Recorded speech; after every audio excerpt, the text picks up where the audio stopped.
मार्कुस रचित सुसमाचार 16 अध्याय 1 से 8 वचन ऐसा लिखा है, ध्यान से सुनेंगे। जब शबत का दिन बीत गया तो मरियम मगदलिनी और मार्कुस की याकूब की माता मरियम और सलोमी ने सुगंधित वस्तुएं मोल ली कि आकर उस पर मले। सप्ताह के पहले दिन बड़े भोर जब सूरज निकला ही था, वे कब्र पर आई और आपस में कहती थी, हमारे लिए कब्र के द्वार पर से पत्थर कौन लुटाएगा। जब उन्होंने आंखें उठाई तो देखा कि पत्थर लुढ़का हुआ है। वह बहुत ही बड़ा था। कब्र के भीतर जाकर उन्होंने एक जवान को श्वेत वस्त्र पहने हुए दाहिने ओर बैठे देखा और बहुत चकित हुई। उसने उनसे कहा, चकित मत हो, तुम यीशु नासरी को जो क्रूस पर चढ़ाया गया था ढूंढती हो। वह जी उठा है, यहाँ नहीं है। देखो, यही वह स्थान है जहाँ उन्होंने उसे रखा था। परंतु तुम जाओ और उसके चेलों और पतरस से कहो कि वह तुमसे पहले गलील को जाएगा, जैसा उसने तुमसे कहा था, तुम वही उसे पाओगे। और वे निकलकर कब्र से भाग गई, क्योंकि कपकपी और घबराहट उन पर छा गई थी। और उन्होंने किसी से कुछ न कहा, क्योंकि डरती थी। सबके बोले आमीन। भाई सबके अपने स्थान में बैठ जाएंगे। हालेलुया। परमेश्वर को धन्यवाद देते हैं। आज के दिन पूरे मसीह समाज एक बार फिर पारंपरिक तौर पर यीशु के जी उठने का, पुनरुत्थान का दिन को आनंद मना रहे हैं, सेलिब्रेशन कर रहे हैं। और हम भी जहाँ तक हो सके सादगी भरा जीवन, निराडंबर, आडंबर से नहीं, चकाचौंध करने वाले तैयारी नहीं, बस यीशु जी उठा है इस बात को हमें बताने के लिए ये त्यौहार को महत्व देते हैं। ये त्यौहार विशेष तौर से गवाही के लिए है ना, क्योंकि स्वर्गदूत ने मरियम मगदलिनी और सलोमी को कहा, जाओ बताओ, वह यहाँ नहीं है, जी उठा है। हालेलुया, बोलो यीशु मसीह की।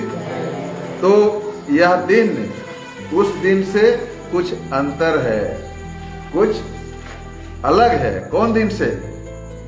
जिस दिन उसको घायल किया गया, जिस दिन उसको घात किया गया, जिस दिन उसको कब्र में गाड़ा गया, उसको हम भला शुक्रवार मानते हैं, है ना। वो भला शुक्रवार है इसलिए कि वह हमारे पापों के लिए क्या हुआ, क्रूस पर बलिदान हुआ। हमारे भलाई के लिए उस पर ताड़ना हुई, उसे घात किया गया हमारे भले के लिए, इसलिए भला शुक्रवार कहते हैं। हालेलुया। हालांकि वह दिन दर्ददायक था, भयानक था। कोई भी कहे तो शायद ही उसको भला कहे, सोचे ऐसे अगर हमारी जिंदगी में हो तो। पीड़ादायक था, लेकिन विद्वानों का कहना है वह भला दिन था। हालेलुया।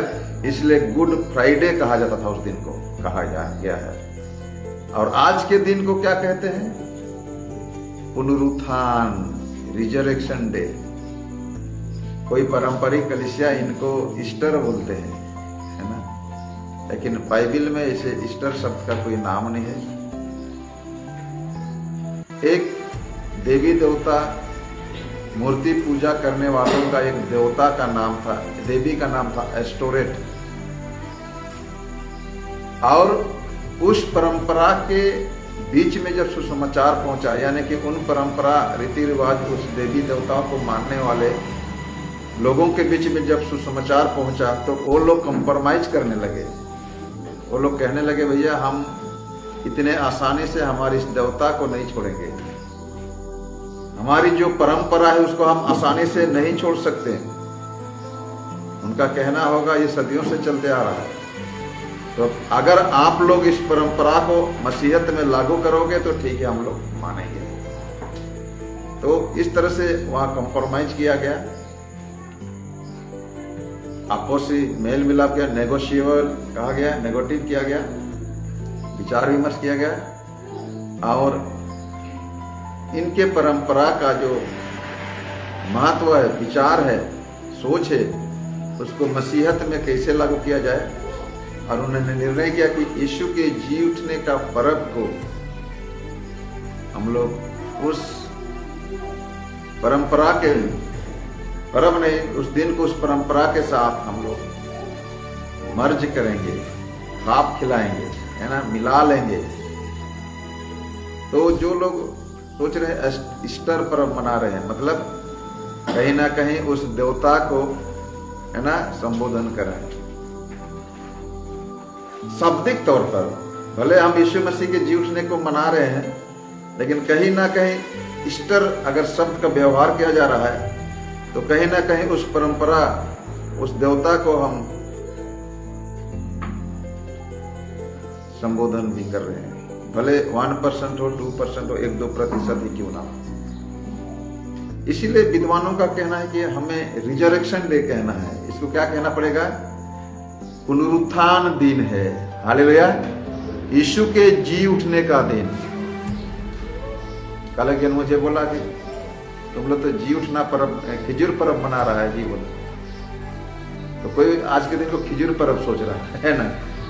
तो आज तो खिजूर पर्व नहीं है, आज तो यीशु मसीह का जी उठने का पर्व मना रहे हैं।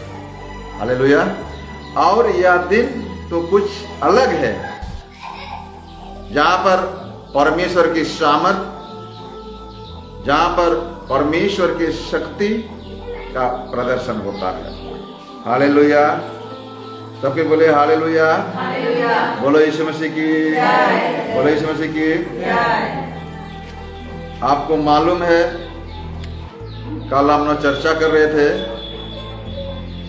कि यीशु जब मर गए,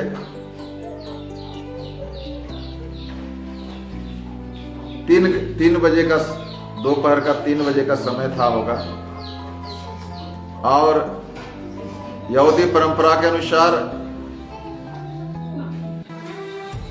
6 बजे शाम ढलने के बाद सूरज ढलते ही, सूरज डूबते ही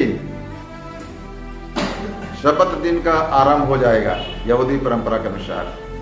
इसलिए अरिमथिया के यूसुफ और निकोदिमुस पिलातुस के पास जाते हैं और आज्ञा, अनुमति लाते हैं कि हमें उस मनुष्य का, यानी कि यीशु का लोथ, डेड बॉडी को उतारना है, और इसलिए कि 3 घंटे के अंदर में सबत दिन शुरुआत हो जाएगा, हमें 3 घंटे के अंदर में इसको दफनाना है। तो हमें यकीन है कि उन सभी लोगों के लिए एक दुखदायक समय था होगा, जो यीशु से प्यार करते थे, यीशु को अनुसरण करते थे। लेकिन आज का दिन, है ना, कल हम लोग चर्चा कर रहा था शांत शनिवार के रूप में, है ना, साइलेंट। चले लोग दुख में है, गम में है, विरोधी लोग शांत है, चलो दुश्मन तो टल गया।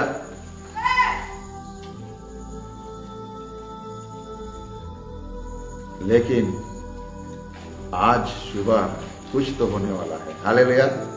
आज सुबह कुछ तो होने वाला है।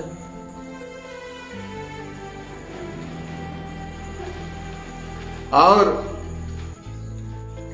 यीशु जी उठा है। हालेलुया। यीशु क्या उठा है? जी उठा है। सो ये जी उठने का समाचार किनको मिला?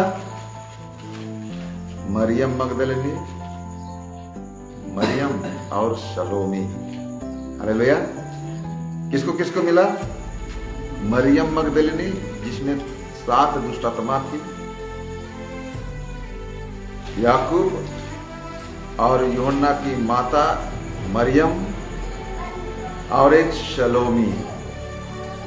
हालेलुया। ये तीनों क्या करने गए हैं?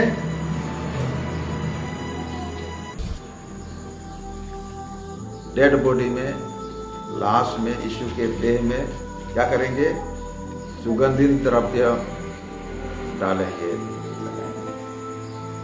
सोचने वाली बात है ना। 3 दिन बीत चुका है, कब्र में जाओ और डेड बॉडी को निकालो, है ना, और उसमें सुगंधित द्रव्य डालो। हमारे लिए तो सोचने वाली बात है ना। शुरू और चालू हो गया इधर चले बांसुरी।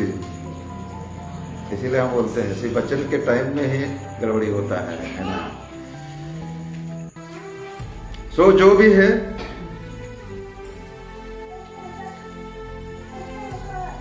ये इतर या तो सुगंधित द्रव्य मलना, ये उनके प्रेम को दर्शाता है। प्रेम की सेवा क्या है? प्रेम की सेवा, जिसको हमने 1 से 3 वचन में पढ़े, है ना।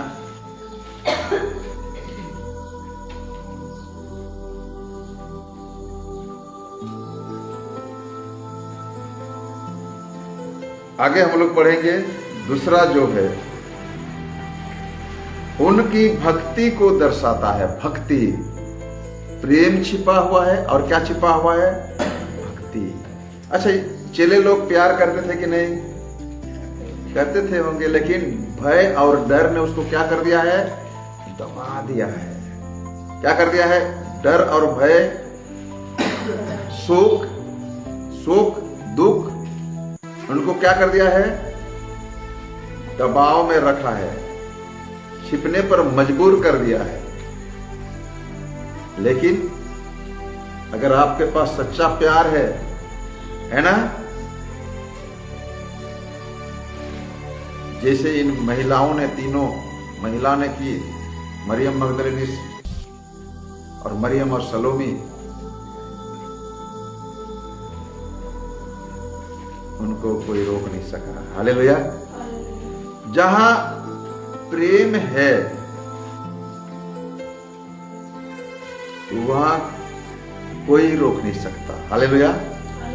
हम लोग एक गीत, श्रेष्ठ गीत का एक वचन मुझे याद आ रहा है, शायद श्रेष्ठ गीत का 8 अध्याय का श्रेष्ठ गीत 8 पढ़ेंगे, चलेंगे। और शायद ही कभी आप लोग किधर श्रेष्ठ गीत किताब में पता होगा, कभी हम लोग चर्चा करते है ना।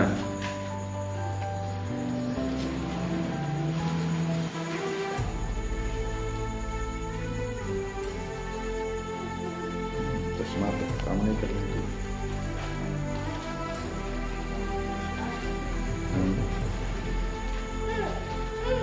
7 वचन, 8 का 7।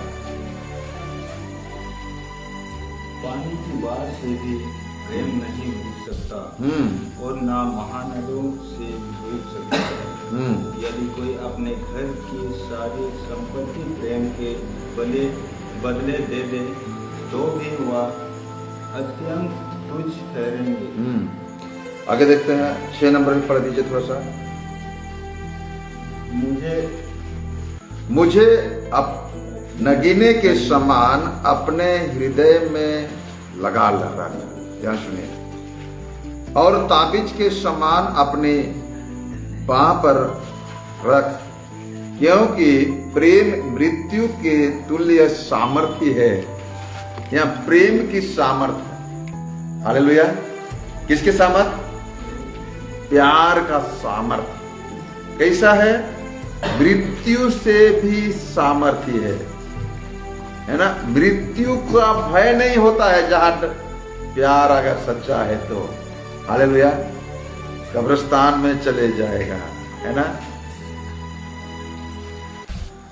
जहां लोगों जाने के लिए डरेंगे, जहां लोग सोचते ये भूत प्रेत वाला जगह, इधर मत जाना रे बाबा, है ना। हमारे भारतीय परंपरा के अनुसार कब्रिस्तान को, शमशान घाट को भूत प्रेत का जगह मानते हैं, है ना। लेकिन इस महिला लोगों को देखिए, तड़के उठकर जा रहे हैं कब्र में। क्यों? क्योंकि वह प्यार का निशान है, हालेलुया। आगे यहाँ पर एक अच्छा जो हमने पढ़ा, ईर्षा कब्र के समान निर्दयी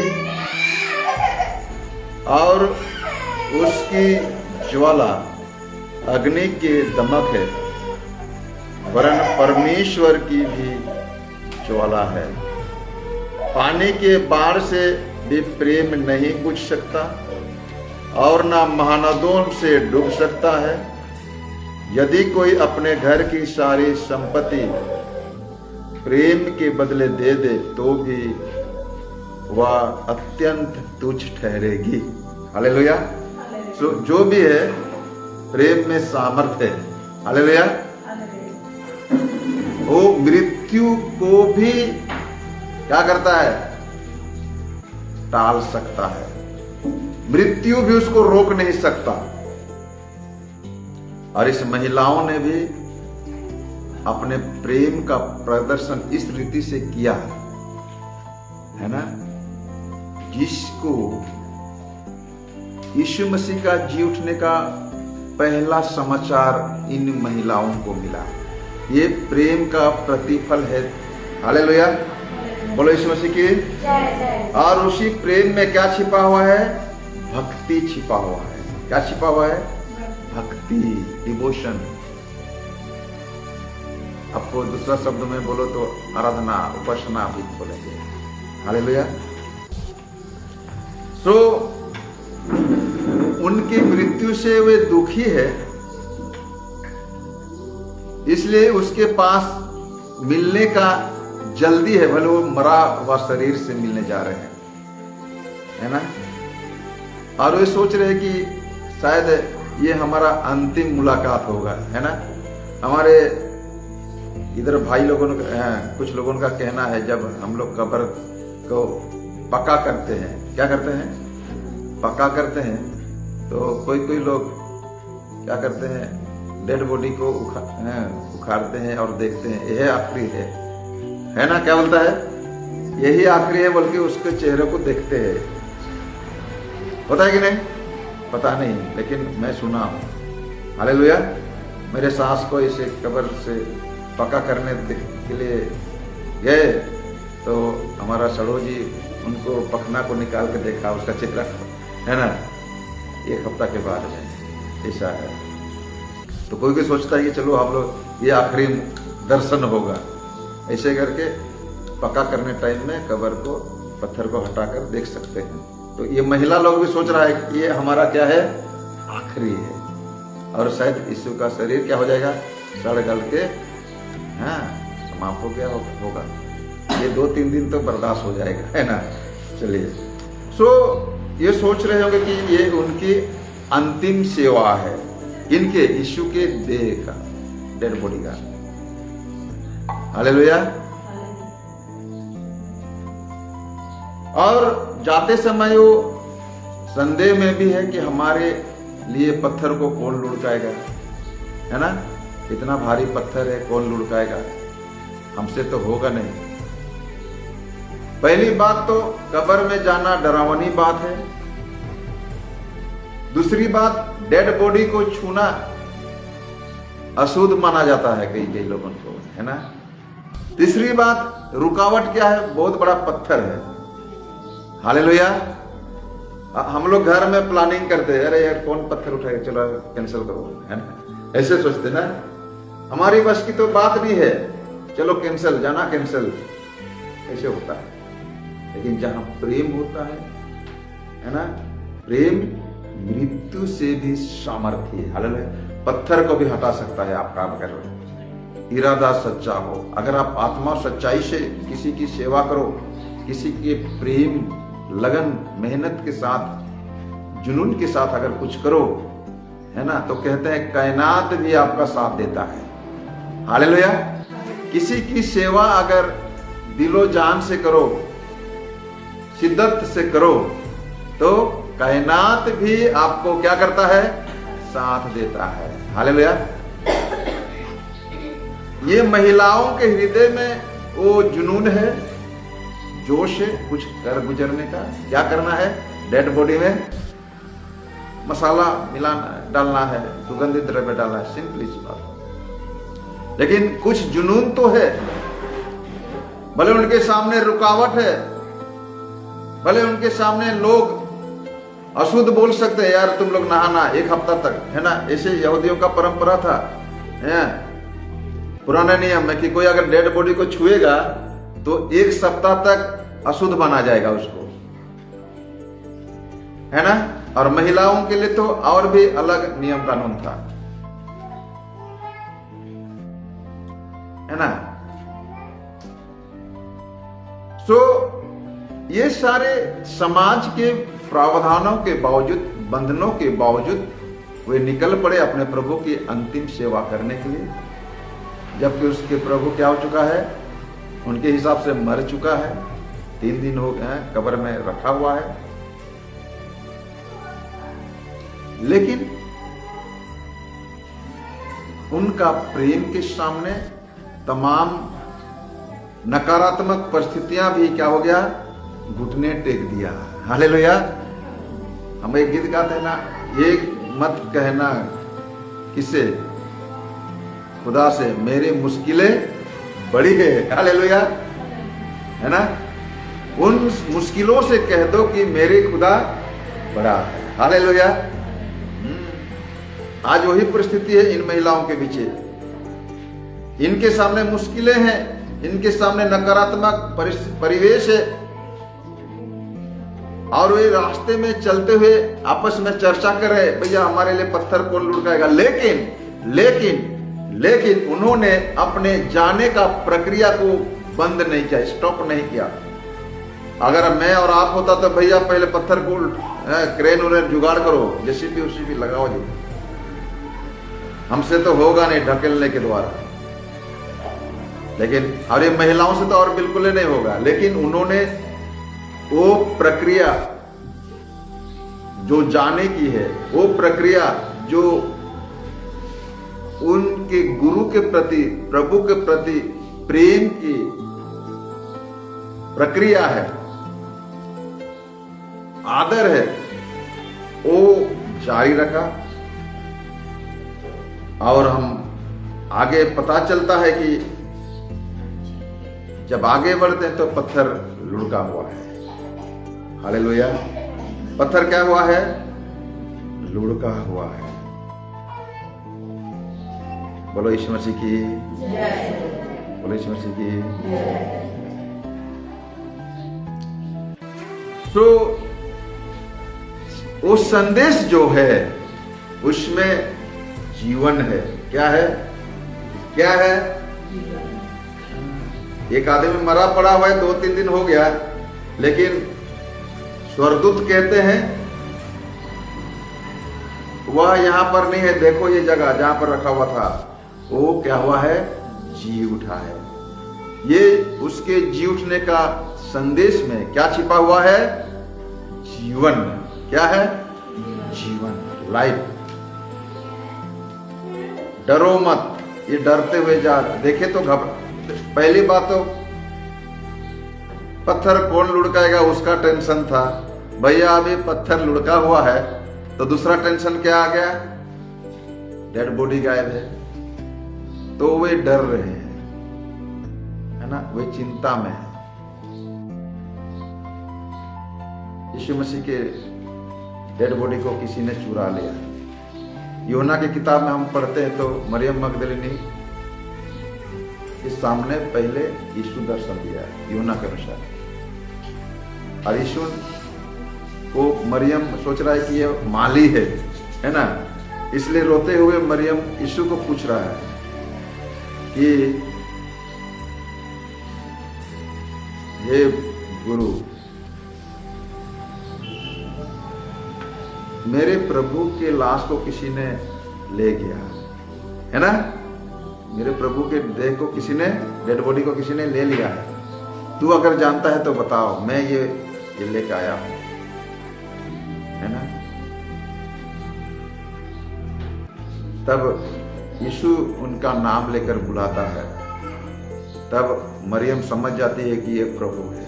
हालेलुया। लेकिन ये जब समझ जग गई तब यीशु वहां से अझोल भी हो गए।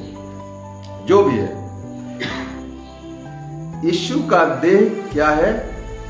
नहीं है, और उन महिलाओं के लिए चिंता का विषय रहा। हालेलुया। उनके लिए क्या रहा? चिंता का विषय रहा, डर का विषय रहा। लेकिन उनके संदेश में क्या है? जीवन है। क्या जीवन है? उसने जी उठा है, ये यहां पर नहीं है। हालेलुया। ऐसे आदमी जिंदा हो जाएगा क्या बिना सामर्थ्य में? ऐसा आदमी जिंदा हो सकता है? नहीं है।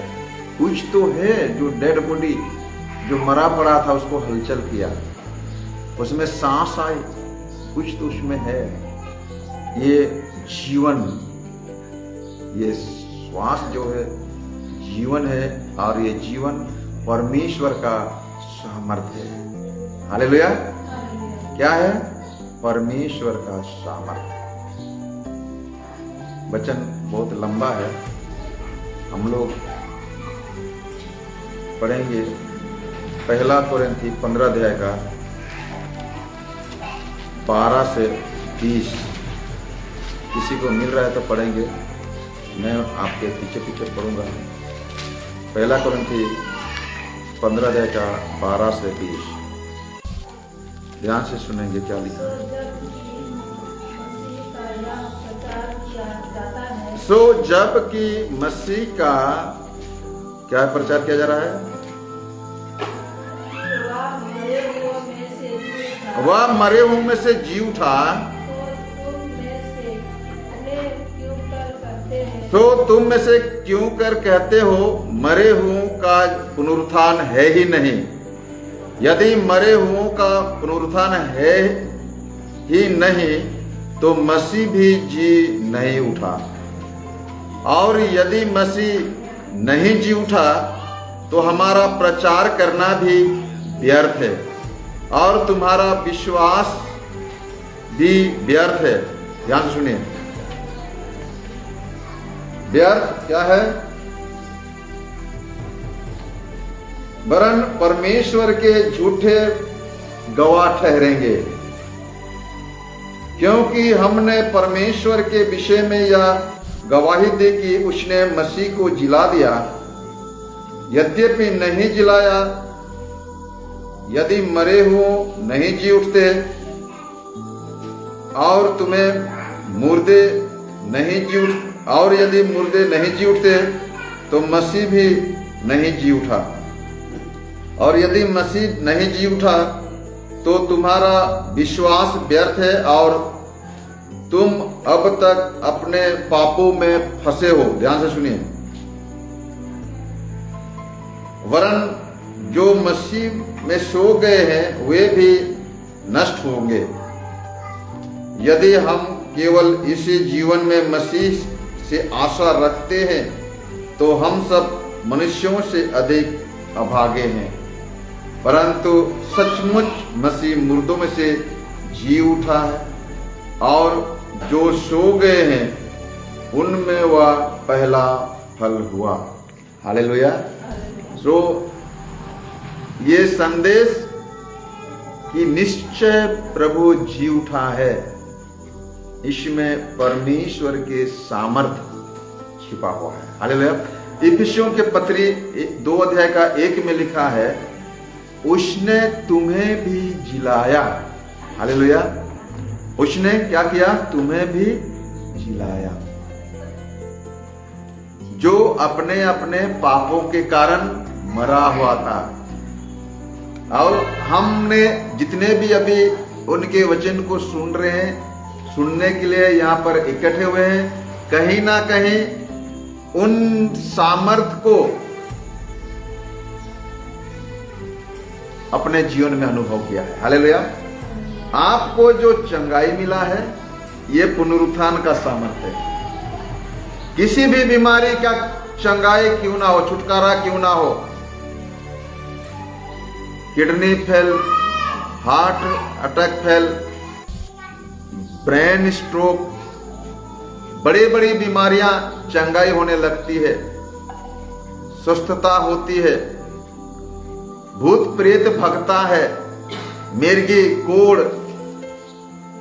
जितने भी प्रकार का बीमारियां इस संसार में पाई जाती है, सारी बीमारियों का छुटकारा जो मिलता है, तो प्रियो एक ही टैबलेट है उसके लिए, एक ही दवा है। और वो दवा क्या है? यीशु मसीह का जी उठने का सामर्थ्य। हालेलुया। क्या है? यीशु मसीह का जी उठने का सामर्थ्य। अगर यीशु मसीह जी नहीं उठा होता तो पौलुस ने कहा कि आपका पापों का भी क्षमा नहीं हुआ होगा। आपको अगर लगता है कि यीशु मसीह जी नहीं उठा, ये बेकार का कहानी है, तो आपको चंगाई छुटकारा भी मिलने वाला नहीं है ना। अभी एक उदाहरण देंगे। सूरज बहुत बड़ा है ना, और उसका जो टेम्परेचर है, उनका जो शक्ति देने का है ना, उजाला है, वो बहुत मायने में है, बहुत मात्रा में है। उनसे चांद रोशनी लेता है और पृथ्वी को देता है। उन्हीं में से तारेगण भी, छोटा छोटा तारे दिखता है, वो लोग भी, वो सब भी सूरज से ही वो रोशनी को प्राप्त करते हैं, ग्रहण करते हैं और उसको पृथ्वी पर प्रकाशन करते हैं। उसी प्रकार सूरज बहुत बड़ा सामर्थ्य हम उसको माने, तो चांद उनसे छोटा छोटा, तारे उनके छोटे छोटे गुण को ग्रहण करते हैं। उसी प्रकार जी उठने का जो सामर्थ्य है बहुत मायने में है, बहु मात्रा में, उसको हम ठाह नहीं सकते। लेकिन उनके छोटे छोटे हिस्सों में हम लोग क्या करते हैं? किसी को चंगाई मिल गया, इससे जिससे भी आप बीमार में पीड़ित हो, है ना, किसी भी बीमारी से आप पीड़ित क्यों ना हो, ज्वर ही क्यों ना हो, चंगाई मिला। मतलब उस तारे जैसे सूरज से थोड़ा सा प्रकाशन लेकर हमको प्रज्वलित करता है, वैसे ही उस जी उठने का सामर्थ्य के प्रभाव से ही आपको वो चंगाई मिला। इसको हमको और आपको समझना बहुत जरूरी है। हालेलुया। बोलो यीशु मसीह की। सो जैसे हमने पढ़ा, अगर यीशु मसीह जी नहीं उठा है तो वह व्यर्थ ही मरा, है ना।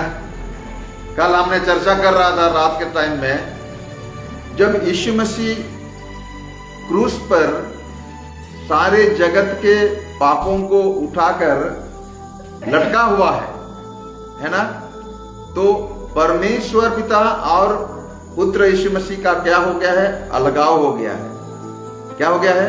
अलगाव हो गया है। और दूसरे भेद की बात यह है कि यीशु मसीह अपने मृत्यु को करीबी से अनुभव कर रहा है, मृत्यु के भयानक को वो अपने जीवन में अनुभव कर रहा है, इसलिए करा करा के पुकार रहा है, हे मेरे परमेश्वर, हे मेरे परमेश्वर, तूने मुझे क्यों छोड़ दिया। हालेलुया। दूसरी शब्दों में कहा जाए तो सारे पाप को ढोने के कारण, पाप की मजदूरी तो क्या है? मृत्यु है।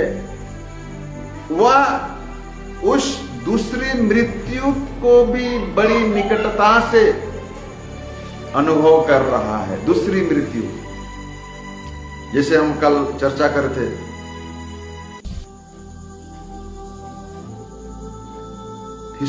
पहला थिस्सलुनी 2 अध्याय के 8-9 वचन में कि अनंत मृत्यु को अपने जीवन में वो क्या, अपने जीवन में वह बारीकी से, गंभीरता से अनुभव कर रहा है ना। जैसे मैंने कल उदाहरण दे रहा था, अगर लड़खड़ा गया, डगमगा गया, जिसको शब्दों में कहा जाए भटक गया, विश्वास से भटक गया, है ना, तो लड़खड़ाने के द्वारा क्या होते हैं? गिर पड़ते हैं। तो अगर इस तरह की सोच लेकर, मान लीजिए यीशु मसीह विश्वास से भटक गया, जो हिम्मत और सामर्थ्य के साथ क्रूस पर लटका हुआ है, वह हिम्मत अगर घट जाता, साहस अगर घट जाता, विश्वास अगर घट जाता, उसने गेत्सेमानी बारी में जब प्रार्थना कर रहे थे, एक बार के लिए तो उसका विश्वास डगमगाया था, है कि नहीं? और क्या प्रार्थना करा कि हे पिता, अगर तेरी इच्छा तो ये कटोरा मेरे सामने से क्या करो, हटा दो। मुझे नहीं लग रहा है कि मैं इसे पी पाऊंगा, मैं नहीं लग रहा है कितना भारी बोझ को ढो पाऊंगा। लड़खड़ाने लगा, और यही लड़खड़ाहट होता तो गेत्सेमानी बारी से छूमंतर भाग जाता है ना। उसको पकड़ने वाले उसको नहीं पहचानते थे। यीशु ने पूछा उन सिपाहियों को, यादों को, किसको ढूंढ रहे हो? तो बोला कि ना, हम यीशु नासरी को ढूंढ रहे हैं। तो यीशु अपने आप को प्रकट करता है, परिचय देता है कि मैं ही हूं। अगर वो विश्वास से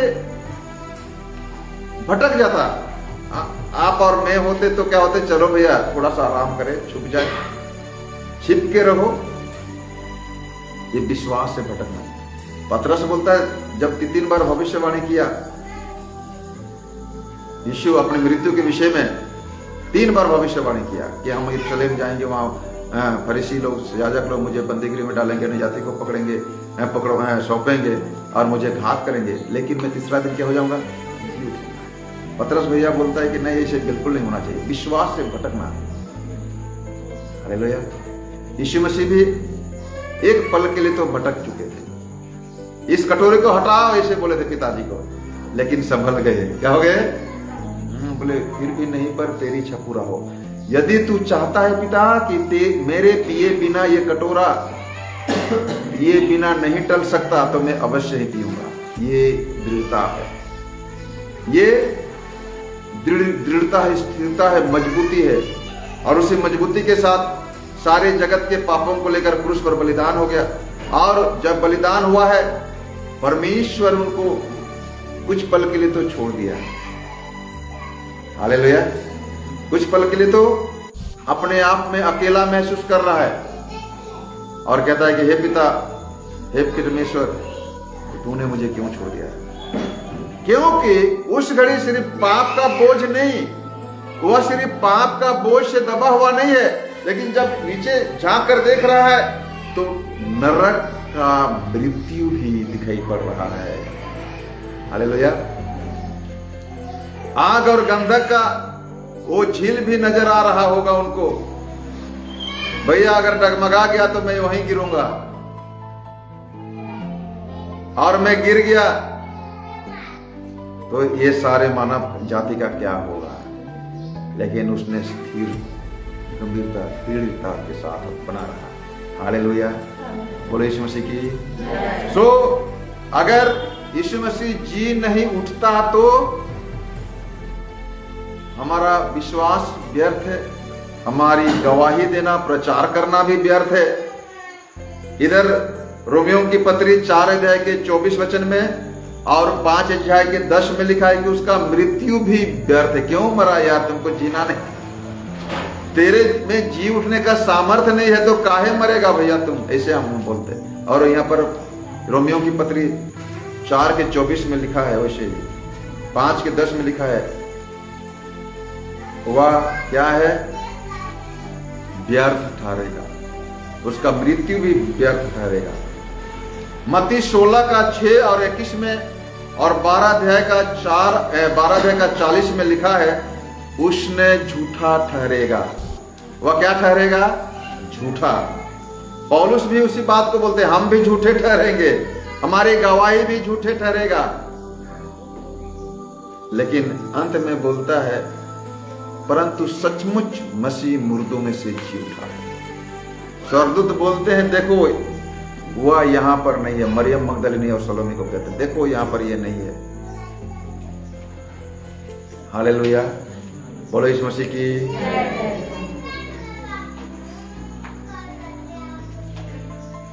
सो हमारा प्रचार बर्बाद हो जाता है, हमारे गवाही व्यर्थ ठहरता, हम मूर्खता ठहरते। अभी भी जिनको विश्वास नहीं है ना, जो लोगों को आज भी बहुत सारे लोग हैं यीशु मसीह के जी उठने को विश्वास नहीं करते हैं, उनके लिए क्रूस की कथा क्या है? मूर्खता है। हालेलुया, क्या है? मूर्खता है। पहला कोरिन्थी के किताब में लिखा है 1:18 में शायद, है ना?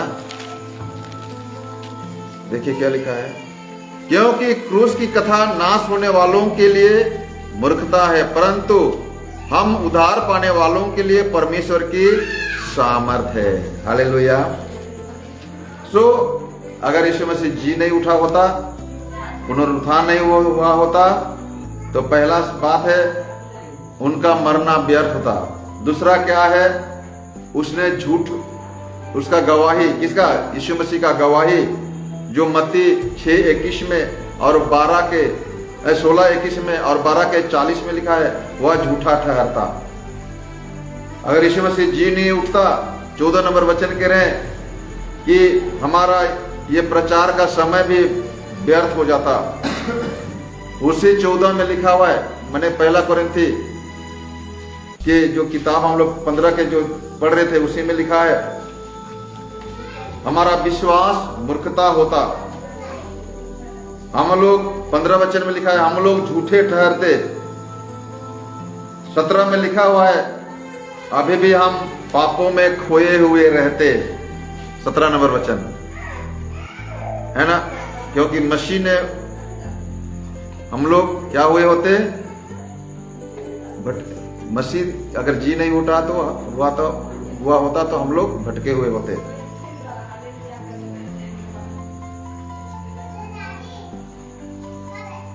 हालेलुया।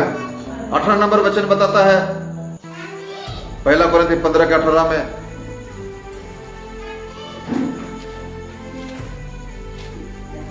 हमारे प्रियजन जो मर गए उनका भी जी उठने का कोई उम्मीद नहीं होता। आपको मालूम है, जब यीशु मसीह का मृत्यु हुआ, 7 बड़ी बड़ी घटनाएं घटी।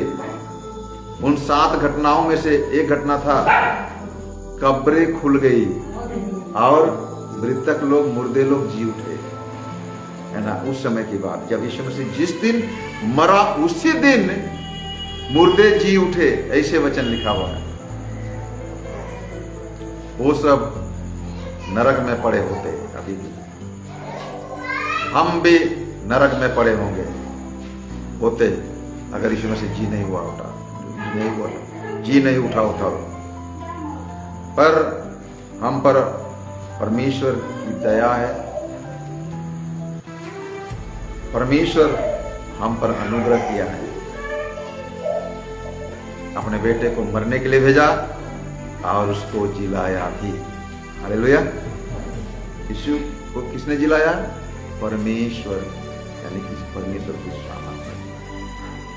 इसीलिए पौलुस कहता है इफिसियों की पत्री 2 अध्याय के वचन में, उसने तुम्हें भी जिलाया। यीशु मसीह को भी जिलाया और यीशु मसीह ने हमें भी जिलाया। इसका प्रमाण हमें मार्कुस की किताब जो पढ़ रहे थे 6 वचन में, 16 अध्याय का 6 वचन में लिखा है, उसका प्रमाण मिलता। देखो ये यहां पर नहीं है। हालेलुया, बोलो यीशु मसीह की, बोलो यीशु मसीह की। सो उसका जी उठना हमारे छुटकारे, हमारे लिए छुटकारे का कार्य है। क्या है? छुटकारा। उसका जी उठने में हमारा और आपका छुटकारा है। ध्यान से सुनिए, अगर जी नहीं उठा होता तो जैसे मैंने शुरू में पहले बोला कि अभी भी हम बंधन में पाए थे, पाप में पाए थे, खोए हुए होते, लेकिन उसके जी उठने के द्वारा अभी भी हम क्या में है? अभी हम छुटकारे में पाए जाए। यूहन्ना 20:19 में लिखा है कि अभी भी हम डरे हुए, सहमे हुए होते, जैसे चेले लोग उस समय डरे हुए, सहमे हुए थे। 20:19 में लिखा है ना, चेले लोग डर के मारे छिपे हुए थे। अभी भी हम पाप के कारण छिपे हुए होते। जैसे आदम और हवा ने पाप किया और छानी में छिप गया था, वैसे ही मनुष्य का स्वभाव है ना, पाप करने के बाद छिपो, छिपाओ। लेकिन यीशु मसीह के जी उठने के द्वारा हम अपने पाप को खुलासा किया। पापों का अंगीकार करना मतलब पाप का प्रकट एक दूसरे के सामने बताना। हालेलुया, ये बदलाहट है हमारे जीवन में। क्या है? हमारे जीवन में बदलाहट। यीशु मसीह साफ बोले, पौलुस साफ बोलते हैं इफिसियों के पत्री में, तुम तो अपने कर्म से पापों के कारण मरे हुए थे, लेकिन इसमें बदलाहट आ गया, हम लोग जिंदा हो गए, जिलाए गए। हालेलुया। सो पुनरुत्थान की शक्ति आपको और मुझको जीवित किया हुआ है, इसमें कोई संदेह नहीं है। और यही हमारे सुसमाचार का केंद्र बिंदु है। यीशु मसीह जी नहीं उठा होता तो हमारा सुसमाचार भी व्यर्थ होता, ऐसे पौलुस ने कहा, और ये बात सच है। हमारा नया जन्म होना, नए मनुष्यत्व को धारण करना अनहोना था अगर यीशु मसीह जी नहीं उठा होता। इस बात को आपको और मुझको समझना पड़ेगा। आज हम सब पापी थे, धर्मी बन गए, ये उसके जी उठने का सामर्थ्य के कारण है। हालेलुया। तो इस महत्व को हमें समझना पड़ेगा, इस विषय वस्तु को हमें समझना पड़ेगा। अब हम लोग जिलाए गए हैं, है ना? हम लोग क्या हो गए हैं? जिलाए गए हैं, तो जीवन की नई चाल चले। हालेलुया। ये हमारे जी उठने का मुख्य संदेश है। जी उठना पर्व जो मना रहे हैं ना, यीशु का जी उठने का वचन का हम मनन कर रहे हैं ना, ये पारंपरिक त्योहार नहीं है। ईस्टर नाम का जो शब्द व्यवहार किया सिर्फ परंपरा में छिपा हुआ है। कब्र में जाओ, गिरजा करो, रात को कब्र में जाओ, गिरजा करो, एक परंपरा बना हुआ है। लेकिन उतने ही में सीमित नहीं है ये। आपको और मुझको समझना पड़ेगा, हम सबको समझना पड़ेगा। उसने जी उठा, उसके जी उठने में जीवन है, उस जीवन में सामर्थ्य है, और उस सामर्थ्य जीवन के द्वारा उसने हमें भी जिलाया, हमें भी जीवित किया। रोमियों की पत्री कहता है,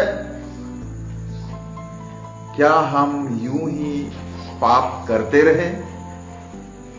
हालेलुया।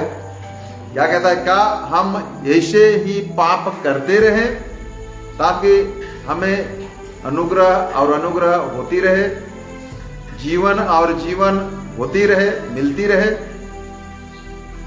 हमारे लिए बलिदान होते रहे?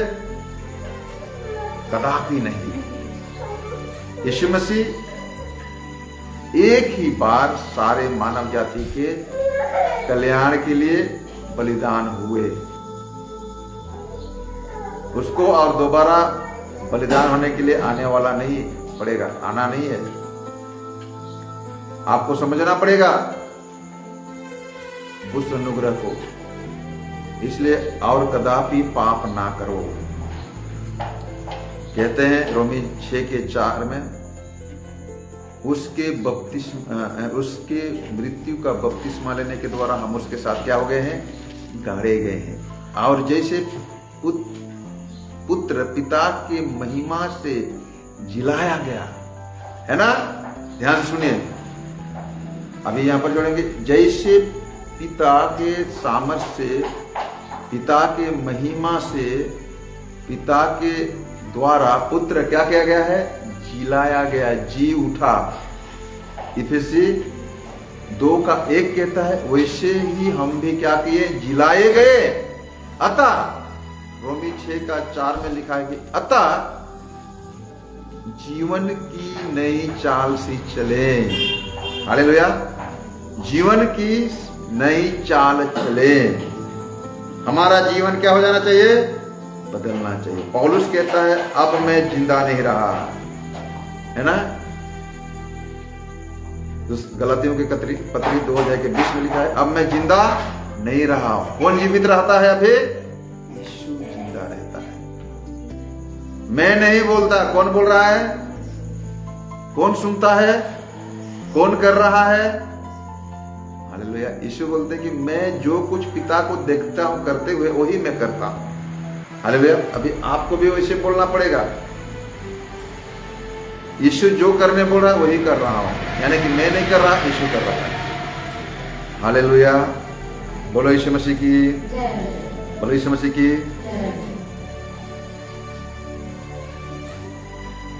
फिलिपियों के पत्री 3:9 और 10 वचन पढ़ेंगे। फिलिपियों के पत्री 3:9 और 10। हालेलुया। और उसमें पाया जाऊं ना कि अपनी उस धार्मिकता के साथ जो, और उसमें पाया जाऊं ना कि उस धार्मिकता के साथ जो व्यवस्था में है, वरन उस धार्मिकता के साथ जो मसीह पर विश्वास करने के कारण है। एक परिवर्तन को देख रहा है। मैं इतना दिन तो व्यवस्था के अधीन में था, फरीसियों के फरीसी। ऊपर में लिखा हुआ है, अपने गवाही देते हैं, अपने विषय में बताते हैं, है ना। लिखा है कि मैं इब्रानियों के इब्रानी हूं। व्यवस्था के विषय में कहो तो मैं फरीसी हूं। उत्साह के विषय में कहो तो कलीसिया के सताने वाला हूं। व्यवस्था के विषय में कहो तो, धार्मिकता के विषय में कहो तो मैं निर्दोष था, ऐसा अपने विषय में कहता है। लेकिन अब जो यीशु मसीह को जानने के द्वारा, यीशु मसीह को द्वारा जिलाए जाने के द्वारा अब मैं उस व्यवस्था के अधीन ना रहूं, ऐसे होना पड़ेगा। तो किसके साथ रहना पड़ेगा? मसीह के व्यवस्था के साथ रहना पड़ेगा। हालेलुया। वरन धार्मिकता के साथ जो मसीह पर विश्वास करने के कारण है और परमेश्वर की ओर से विश्वास करने पर मिलती है, ताकि मैं उसको और उसके मृत्यु को जय दिलाने वाला, मृत्यु से जय दिलाने वाले सामर्थ्य को, उसके साथ दुखों में सहभागी होने के मर्म को जानूं और उसके मृत्यु के समानता को प्राप्त करूं। हालेलुया। हम उनके मृत्यु के जय पाना, मृत्यु से जय पाने का सामर्थ्य को समझना पड़ेगा। मैंने जैसे शुरू में कहा, हमको चंगाई मिलती है, छुटकारा मिलती है। बड़े बड़े बीमारी से चंगाई करने वाले लोग जो पाए जाते हैं,